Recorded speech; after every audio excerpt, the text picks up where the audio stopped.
The sun had barely crested the ridge when the knock came slow, deliberate, the kind that carried a heaviness a man could feel in his bones. Jonah McCall stirred from his chair, boots still dusty from the night ride, hat resting crooked over his brow. He had fallen asleep staring at the dying fire, letting the crackle fill the silence of a home where no laughter had lived for years. He didn't expect company, and he sure didn't expect her. When he opened the door, there stood Evelyn Harper, veiled in black, dust clinging to her dress's hem, her eyes swollen from a grief she was trying hard to bury. She had always carried herself like someone made from sunlight, but today she seemed carved out of shadow. "Jonah," she whispered, voice trembling in the cold morning air. "I need your help," he froze. Those words could break a man twice his size, especially coming from the widow of his late best friend. "Evelyn, what's wrong?" he asked, stepping aside. She didn't move. Instead, she lifted her gaze pleading, frightened, and carrying a secret she wasn't ready to say out loud.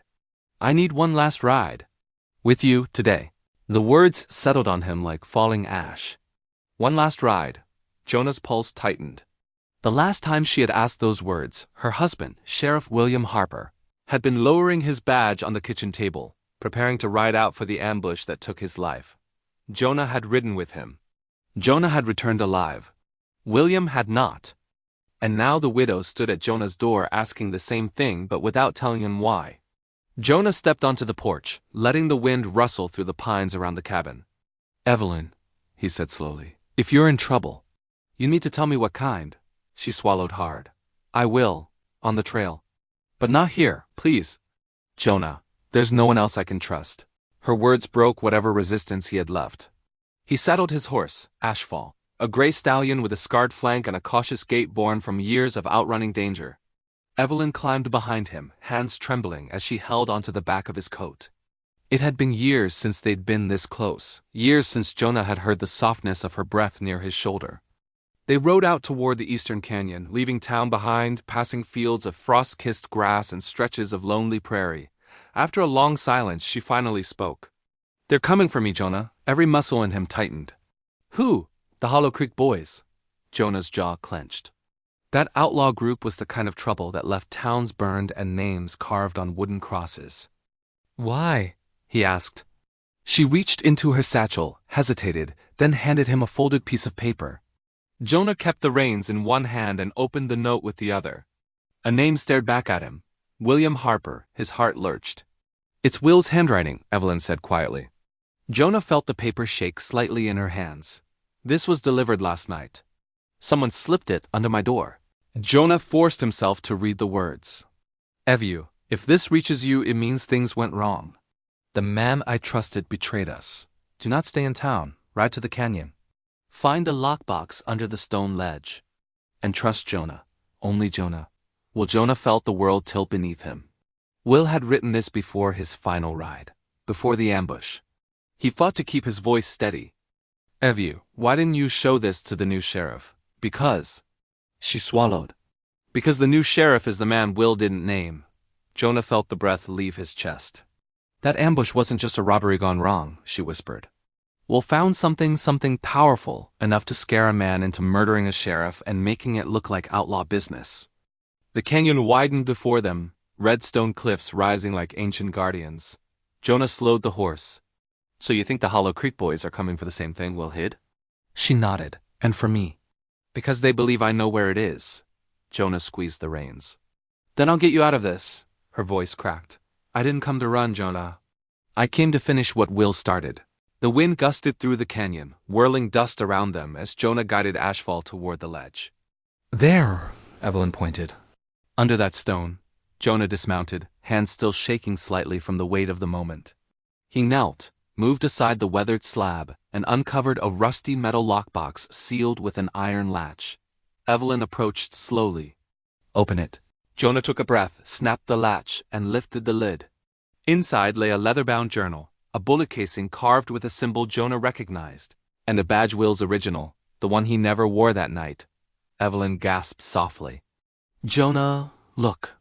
Jonah lifted the bullet casing into the sunlight. Stamped into the brass was a brand mark Jonah had hoped never to see again. The twin hammer emblem of Judge Mason Reddick, the most ruthless man in the territory. Jonah's throat tightened. Evu. This ain't just corruption. This is war. And then the sound that froze them both. Hoofbeats. Fast. Many. Evelyn's face drained of color. Jonah snapped the box shut and rose.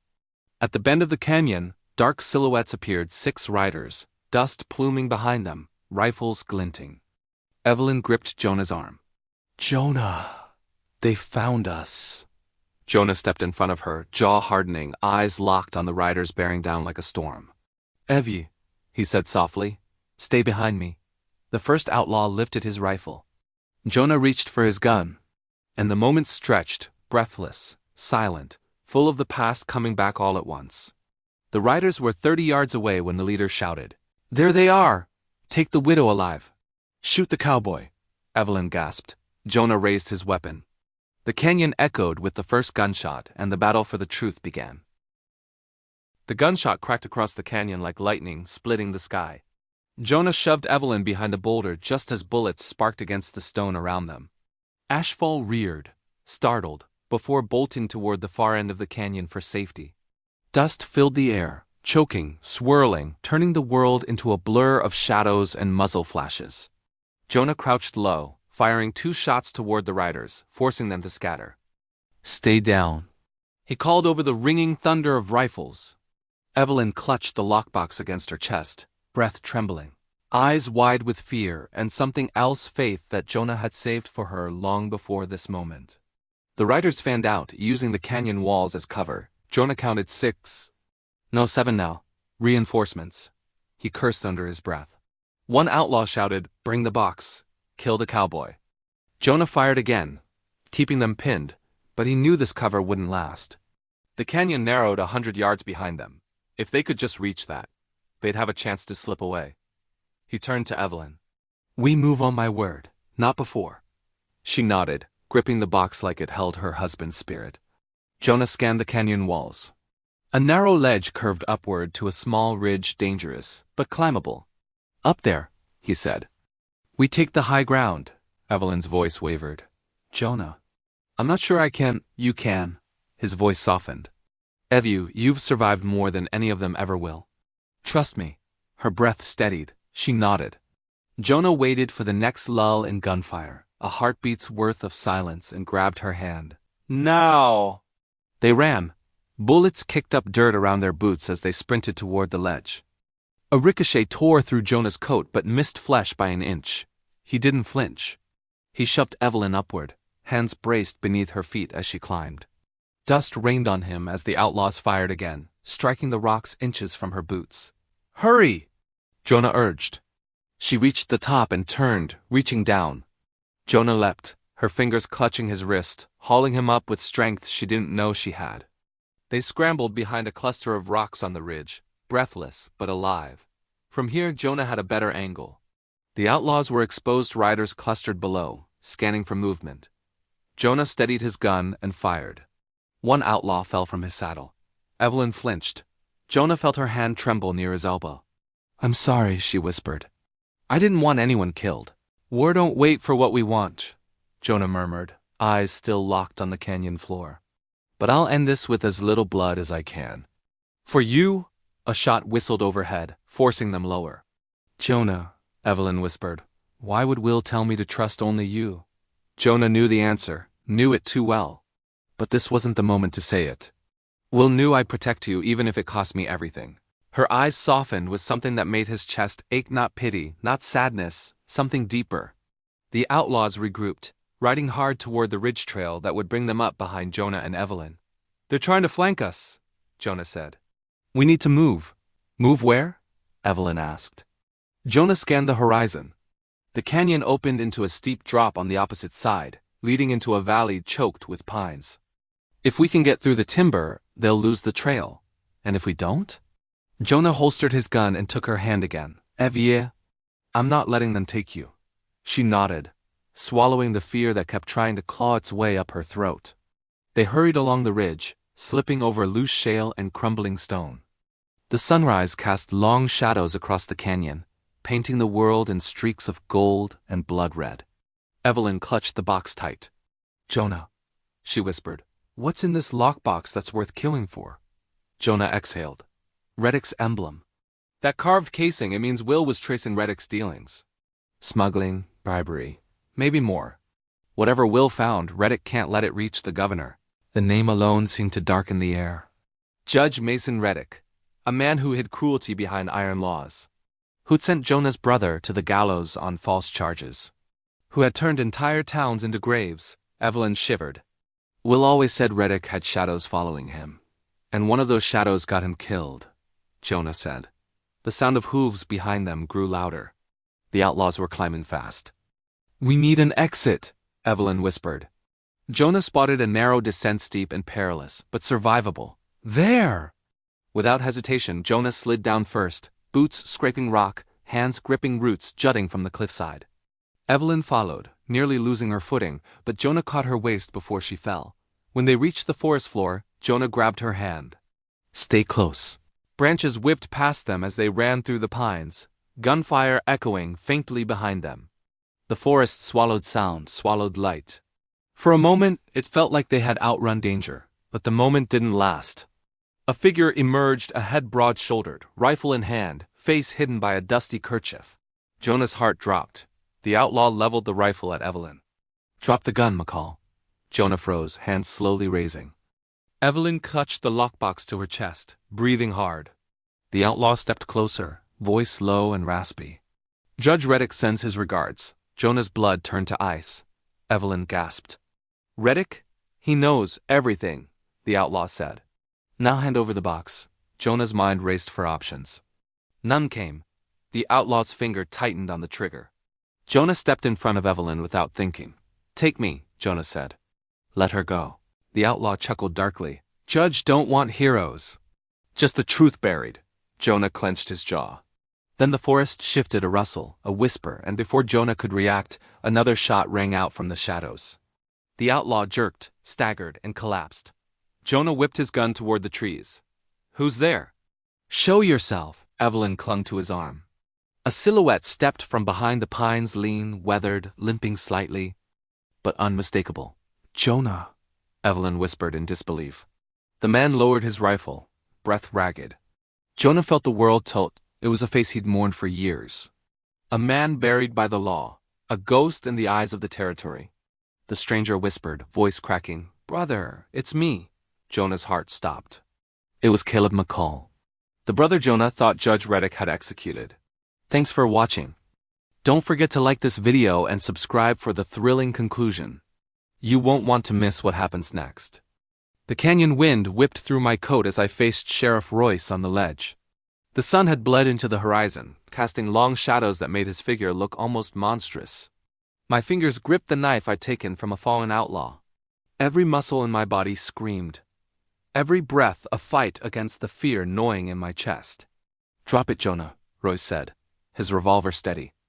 "I won't shoot dirty, but I'll do what needs doing." I didn't flinch. My boots pressed against the sloping rock. In my mind, Will Harper's laugh echoed, the promise whispered years ago. "Take care of her if I don't make it home." Roy stepped closer, crunching gravel beneath his boots. "That widow's pokin' where she shouldn't." Will got proud, thought he could take on Judge Reddick, thought the truth mattered. My eyes narrowed. "You murdered your own friend," Roy shrugged, his lips curling into a sneer. "He was never my friend, just a means to an end." "And you?" "You're a loose end." I relaxed my grip just enough to lure him in, then whispered, "You should have left Evelyn alone." A flicker of irritation passed across his face. "She be taken care of." Reddick pays well for silence. My jaw tightened. That was all I needed. With a sudden push, I lunged. Gravel exploded beneath our boots. Royce fired, a burning streak grazed my shoulder, but I didn't stop. I slammed into Royce, sending us both to the ground. The revolver tumbled into the canyon below. Royce swung, snarling, but I grabbed his wrist, twisting it until he yelped. The knife glinted as I shifted, driving my fist into Royce's jaw. He collapsed, stunned. I rose, my chest heaving. "For Will," I whispered. But then, a single sharp click echoed. I spun around. On the ridge, a tall, gray-bearded man leveled a long gun. Judge Mason Reddick, flanked by 2 riders. "Well," Reddick said, his voice cold and calm, "McCall finally shows his teeth. Royce scrambled, trying to explain. Judge! I had him. Reddick silenced him with a finger. You disappoint me. I trusted you to deliver the widow and the lockbox. Yet here we are, you bleeding, him still breathing. My grip tightened. Evelyn's gone. You won't touch her, Reddick smirked. I already know where she is. Tracks lead straight to the old mining tunnel. My stomach sank. No. They'd reach her before I could. Reddick raised his rifle. This meeting ends now. But before he could fire, a sharp gunshot cracked across the canyon. Reddick staggered. His hat flew off. Another shot rang out closer, faster. A familiar voice cut through the chaos. Get away from him! I turned. On the opposite slope, dust swirling around her, stood Evelyn, rifle braced, hands steady despite the tremor in her arms. Reddick growled. You shouldn't have come back, girl. Evelyn's voice cracked but rang with determination. I will not run from men who killed my husband. My chest swelled.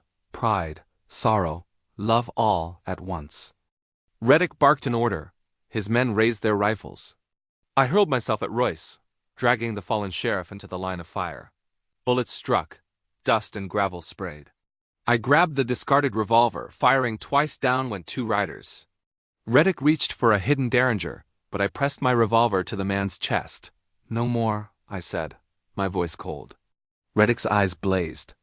Killing me won't change the West. Men like me build empires. My gaze hardened.